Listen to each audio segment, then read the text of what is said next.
No warning alarms sounded. No threat markers appeared. And yet, an entire human fleet disappeared in less than 8 minutes. Observer Taral Vose was staring at the tactical display when it happened. One moment, 12 human vessels burned like steady stars on the screen. The next, they were gone. No debris cloud. No radiation spike. Just empty space where thousands of lives had existed seconds before. For the first time in his 80-year career, Taral whispered a word forbidden among Imperial observers. Impossible. The vessel quiet measure drifted in the darkness between systems, hidden by technology older than most civilizations. It belonged to the Aurelian Empire, an empire that did not rush into war. They watched first. They always watched. Taral had watched civilizations rise and burn. He had catalogued species before they knew the stars had names. Every ship, every culture, every weapon, recorded, indexed, understood. Humans were supposed to be understood. They were not. The human fleet had entered the system calmly. No war formation. No shields raised. Cargo ships heavy with colonists moved at the center, surrounded by escorts that were clearly worn, patched, and outdated. Their hulls bore scars of old battles and improvised repairs. They looked tired. Running identification, said Ensign Lurok, his voice steady but tense. The console chimed. No match found. Lurok frowned. Observer. There's no record. No origin signature. No cultural profile. Taral leaned forward. Run it again. The archive returned the same answer. Nothing. The Aurelian archives spanned the known galaxy.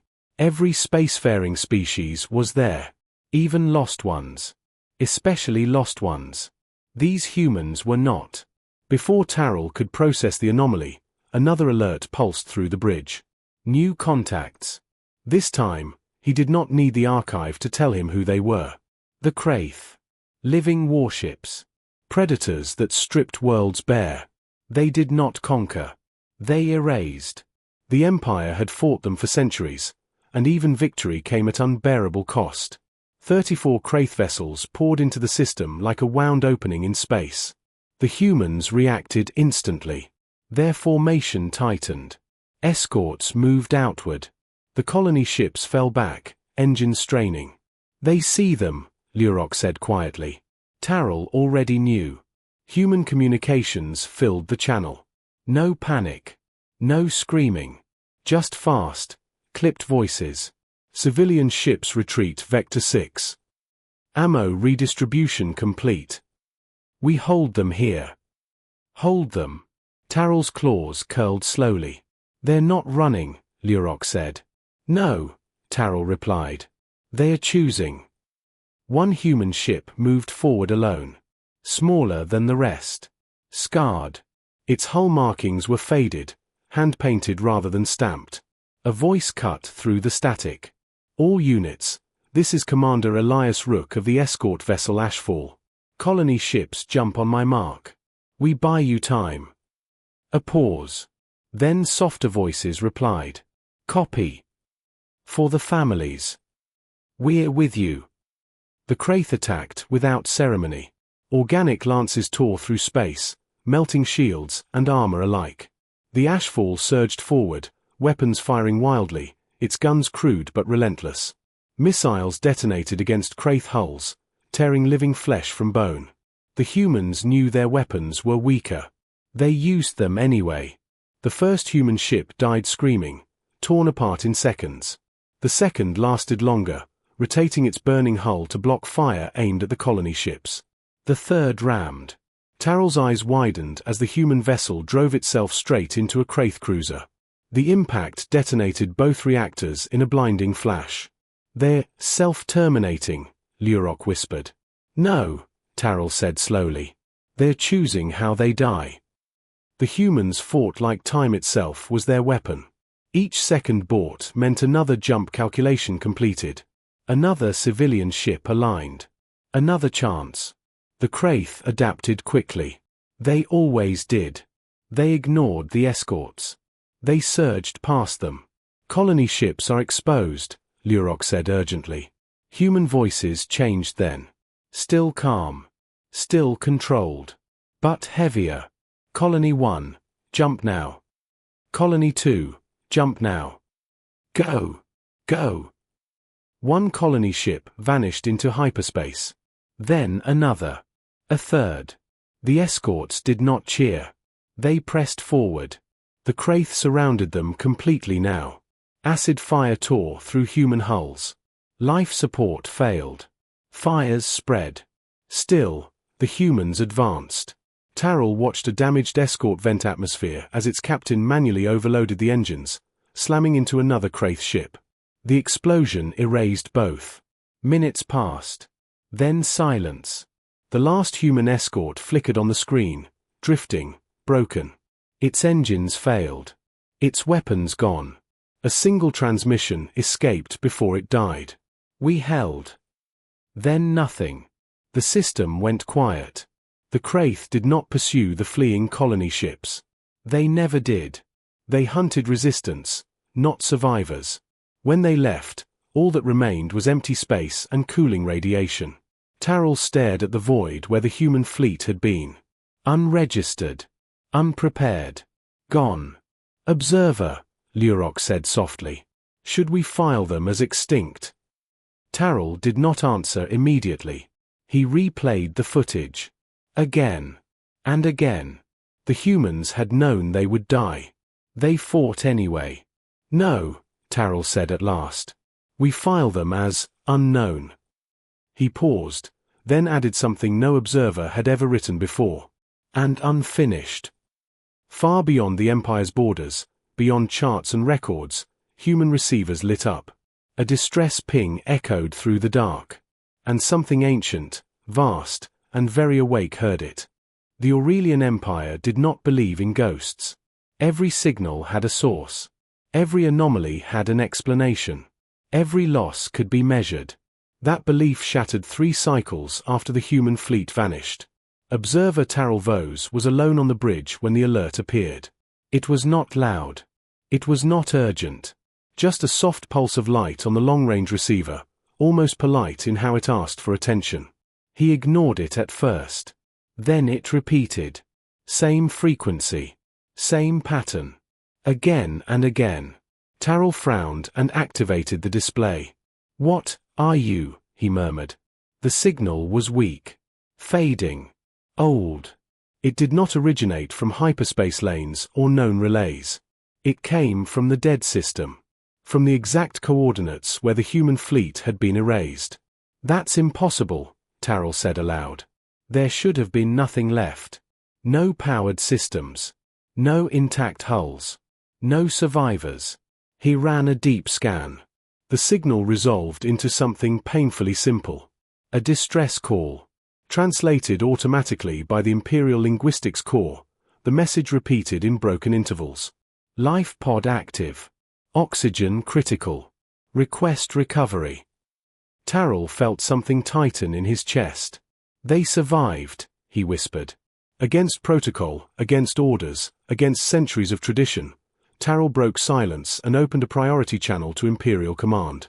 This is Observer Vose, he said. We have a situation.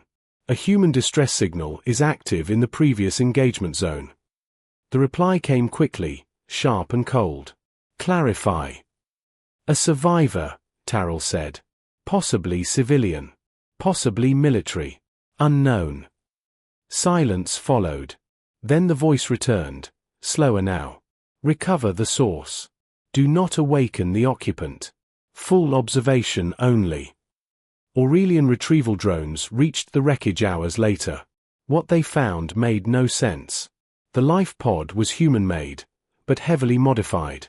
Its hull was scorched, cracked, and partially melted by Kraith acid. Any standard pod would have failed within minutes.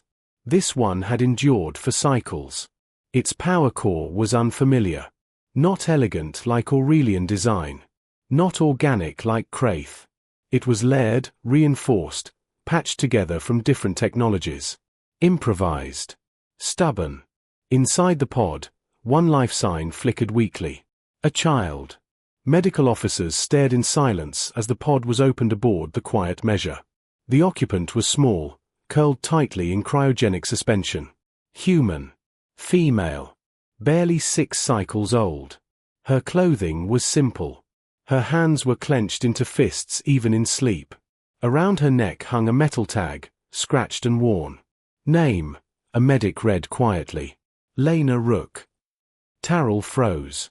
Rook, he repeated. The same name as the escort commander. Family.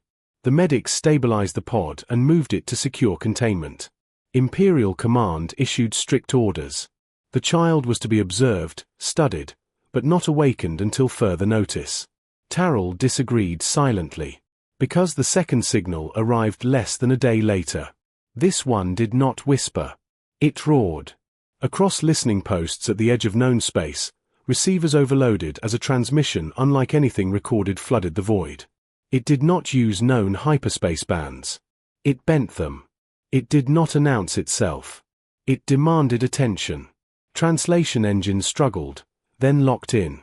This is the United Human Coalition, the message began. The voice was calm, controlled, and carrying the weight of command. We have received a confirmed civilian distress signal originating from deep galactic space. The room around Tyrrell seemed suddenly very small. We are deploying recovery forces, the message continued. Any hostile presence in the region is advised to withdraw. Advised. Not warned. Imperial analysts rushed to calculate fleet size based on signal density. The numbers did not make sense. The energy output alone suggested thousands of vessels communicating as one. One phrase echoed through the command halls of the Empire. United. Humans were not supposed to be united. They were supposed to be fractured. Isolated. Primitive. They were not. The transmission ended with a final line that chilled even the oldest strategists. To those responsible for the loss of our civilians, the voice said, know this. We remember our dead. And we do not forgive. Emergency councils convened. Records were searched again and again. Still nothing. No human homeworld. No trade routes. No wars. No contact. How can a species we have never seen field this level of coordination? One arch-strategist demanded. An ancient cartographer finally spoke, his voice unsteady. Because they are not from here. The room fell silent. Beyond the rim, he continued. Outside the mapped galaxy. We never looked there. Understanding spread like frost. Humans had not been hiding. They had been elsewhere. And now they were entering a galaxy that had already taken their children. The first human fleet emerged 2 cycles later. Not from hyperspace lanes. Not from known vectors. Space simply folded. Hundreds of ships slid into reality, massive, angular, and terrifyingly calm. Their hulls bore no markings of conquest. Only names. Thousands of names. Aurelian defense lines activated automatically. Weapons powered up. Shields flared. The human fleet did not raise weapons. They did not need to. A single vessel moved forward, dwarfing even Imperial flagships. A communication beam locked onto every channel at once. This is Admiral Jonah Rook, the voice said. Tyrrell's breath caught. We are here for our people. Silence followed. Then the words that changed the galaxy forever. And if they are not returned to us, we will take the stars themselves as payment. On board the quiet measure, Lena Rook stirred in her pod. Somewhere deep in her mind, she dreamed of fire, of voices telling her to run, and of a promise whispered into the dark. Hold on. The human fleet did not advance. That was what frightened the Aurelian commanders most. They simply stayed there, hundreds of massive ships holding position in perfect silence. No weapon locks. No shield flares. No aggressive maneuvering. Just presence. A wait in space. Observer Tyrrell Vose stood behind the diplomatic council aboard the Voice of Accord, watching the humans through layered sensor feeds. Every scan returned the same unsettling result. Human technology was inefficient. And terrifying. Their ships burned raw energy instead of refined plasma. Their hulls were thick, layered, scarred, and patched in places where a cleaner design would have failed completely. Redundant systems were stacked on top of redundant systems. They did not build for elegance. They built to survive damage. "Why are their reactors so unstable?" one analyst whispered. "They're not unstable," Tyrrell said quietly. "They are flexible. They can reroute power anywhere, anytime. They don't collapse when damaged. They adapt." The human flagship requested a direct channel. Archdelegate Ceres of the Empire signaled acceptance. The hologram formed in the center of the chamber.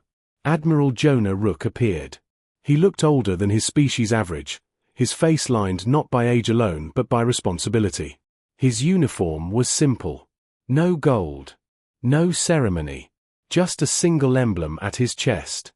A circle, broken but unbowed. "We appreciate your response," Ceres began carefully.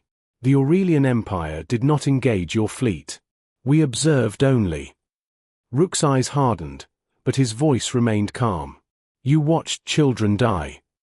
A ripple of discomfort passed through the chamber. "You recovered a survivor," Rook continued.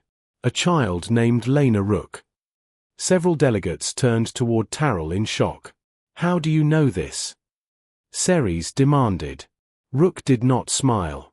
"Because the pod is broadcasting," he said. "You didn't silence it well enough." Aurelian engineers froze. That pod signal had been layered under 5 encryption fields. Human sensors had peeled them away like thin cloth. "You are in possession of my niece," Rook said. "She is alive because human engineers built systems meant to fail slowly instead of perfectly." He leaned closer to the projection. "You are going to return her." Ceres swallowed. "We intend no harm." "You don't need to intend it," Rook replied. "You already allowed it." Silence fell again. Finally, Ceres asked the question no one wanted to ask. "What do you want from the Empire?" Rook's answer was immediate.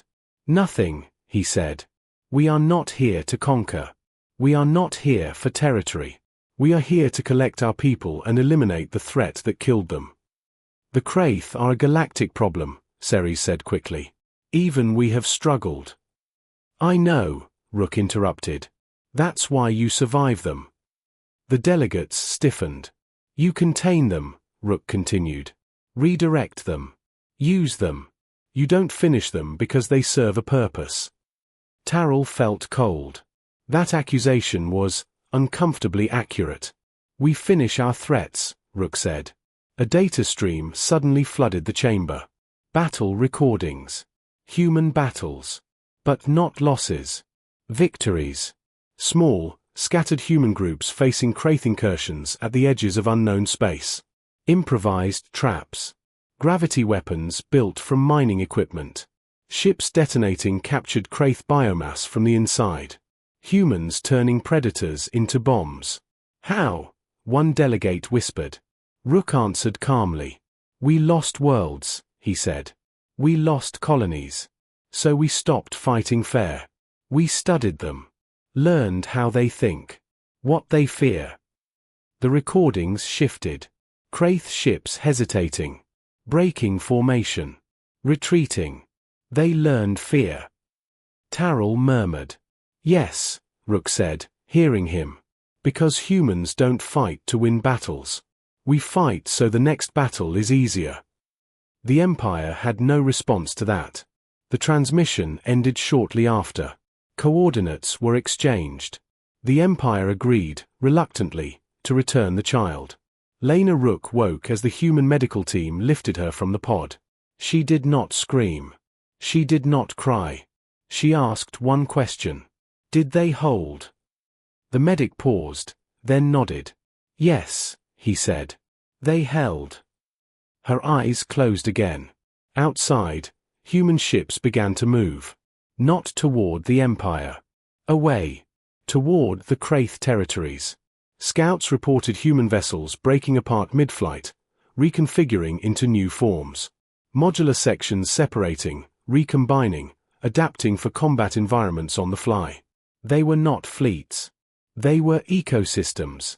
The Empire watched with growing dread as the humans did something no other species had ever attempted. They followed the Kraith.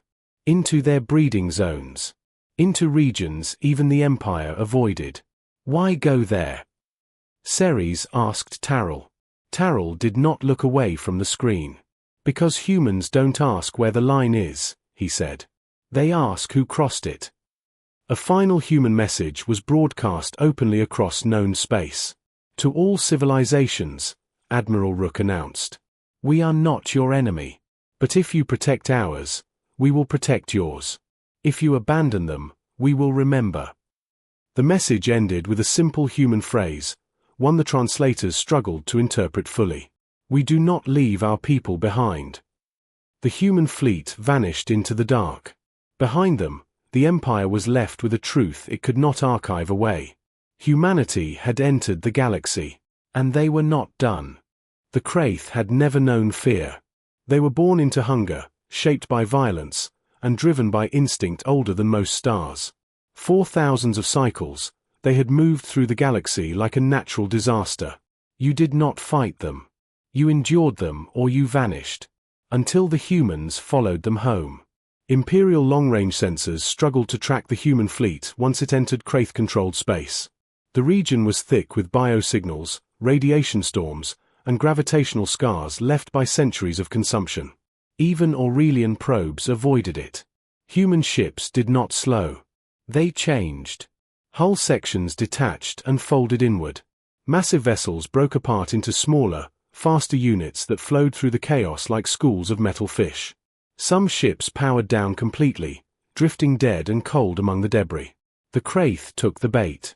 They swarmed the silent hulks, sensing easy prey. That was when space ignited.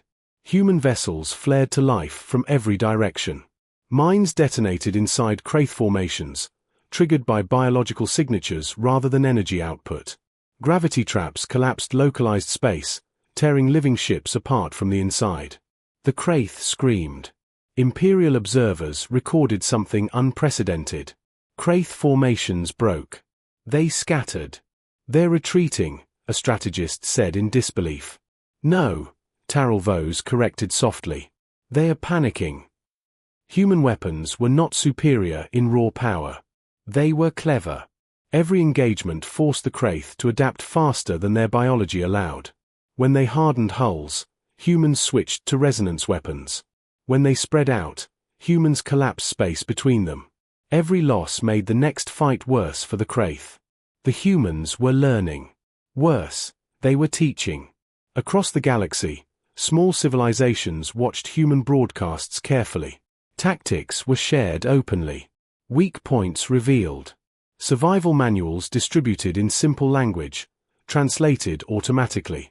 If you see this, one human message said, you are not alone. And you are not helpless. Worlds that had lived in fear for generations began to fight back. The Kraith began to lose territory. Then they lost breeding worlds. Then something happened that shook the Empire to its core. The humans captured one alive. The creature was enormous, restrained within layered containment fields aboard a human science vessel. Its thoughts were chaotic, violent, and simple. But humans did not ask it questions. They listened. They discovered that the Kraith did not act alone. They followed signals. Old ones. Ancient ones. Beacons placed long ago to guide their expansion. Beacons hidden across the galaxy, including inside Aurelian-controlled space. When Admiral Jonah Rook sent that data to the Empire, the response was immediate and panicked. Emergency councils convened. Secrets buried for centuries clawed their way into the open. The Empire had tolerated Kraith presence in certain regions, redirecting them when possible, using them as a pressure force against rivals. It had seemed efficient. Humanity did not call it that. They called it complicity. The human fleet halted its advance. Admiral Rook addressed the Empire one final time. You had a choice, he said. So did we. The difference is, when we learned the cost, we paid it ourselves. Aurelian fleets mobilized, uncertain whether they were preparing for alliance or annihilation. Then the humans did something unexpected. They shared the solution. Human engineers transmitted designs for beacon disruptors, devices built from basic materials, capable of collapsing Kraith command signals permanently. They did not patent them. They did not restrict them. Use this, Rook said. Or don't. But we will. The first beacon fell less than a cycle later. When it did, every Kraith ship in the region went still. Not dead. Lost. Without guidance, without direction, they turned on each other, devolving into chaos. Entire swarms collapsed into mindless feeding frenzies. The humans did not watch. They finished it. System by system, the Kraith threat unraveled. Observer Taral Vose stood on the bridge of the quiet measure, watching the galaxy change faster than he could record it. For the first time in his life, the archives could not keep up. You were right, Lurok said quietly beside him. They don't fight battles. They fight futures. Taral nodded. On a human medical ship far from the front, Lena Rook stood at a viewport.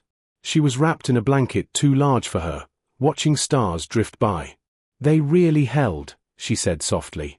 Yes, a human officer replied. They held long enough. She pressed her small hand against the glass. Will it happen again? The officer hesitated, then answered honestly. Not like that. Because now, the galaxy knew. Humanity did not disappear quietly. They returned louder, stronger, and unwilling to forget. As the final Kraith beacon collapsed, a message echoed across known space, simple and unmistakable. This is humanity, it said. If you prey on the weak, we will find you. If you protect them, we will stand with you. The Empire listened. For the first time in its long history, it did not watch. It learned. The galaxy did not end when the Kraith fell. That surprised many. For thousands of cycles, fear had shaped trade routes, politics, and survival itself. Entire civilizations had grown up believing extinction was a matter of time, not chance. The Kraith were not just enemies. They were inevitability. Until humans proved inevitability could be broken. In the cycles that followed the collapse of the final beacon, silence spread through regions once ruled by terror. Wreckage drifted where living warships once hunted. Worlds that had hidden underground for generations stepped into the light of their stars for the first time. And everywhere, the same name was spoken. Humanity. The Aurelian Empire moved quickly, not out of strength, but out of necessity. Observer Taral Vose was summoned to Valaris Prime, the heart of imperial power. The same halls that had echoed with confident commands now carried unease. The Archcouncil convened beneath ancient banners, their symbols of conquest feeling suddenly outdated. We misjudged them, one councillor said quietly. No, Taral replied, standing before them. We misunderstood what strength looks like. He displayed the recordings. Not of battles won, but of choices made. Human ships shielding civilians. Engineers repairing enemy worlds damaged by Kraith biomass. Medical teams treating alien refugees without hesitation. They could have ruled through fear, Taral continued. They chose responsibility. The Council listened. For the first time in Imperial history, the archives were amended. A new category was created. Not observed species. Not potential threat. But galactic partner. The Empire sent an invitation. Humanity answered. The first formal summit took place in neutral space. No war fleets. No hidden weapons.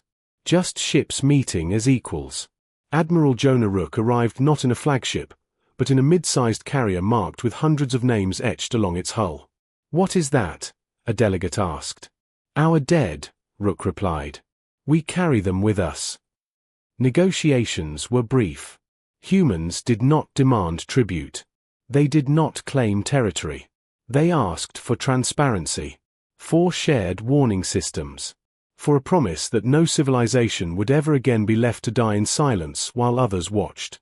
The Empire agreed. Because refusing was no longer an option. Because humanity had already proven what happens when promises are broken.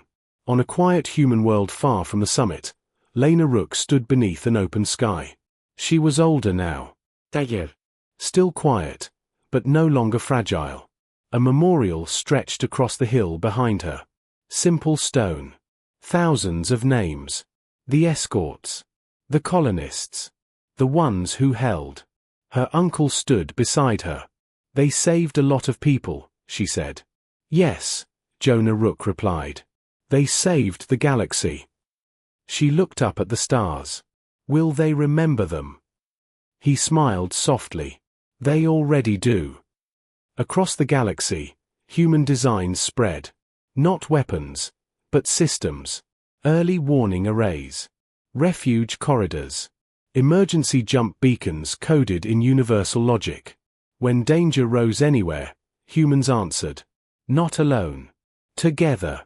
Former prey species stood their ground now, armed not just with tools, but with confidence. Children learned stories not of monsters in the dark, but of humans who came from beyond the rim and refused to let fear decide the future.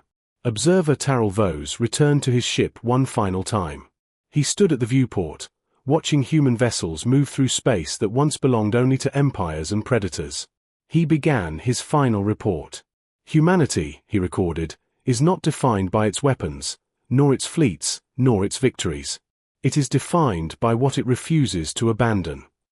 He paused, then added something no observer had ever written before. They do not watch history. They step into it. The archives accepted the entry. For once, they were not empty. Far beyond the galactic rim, new human ships were being built. Not for war. Not for conquest. For exploration. For curiosity. For the simple belief that the unknown should be met, not feared. And if darkness waited there, humanity would meet it the same way it always had. Together. Unregistered no longer. Unprepared no longer. And never again forgotten.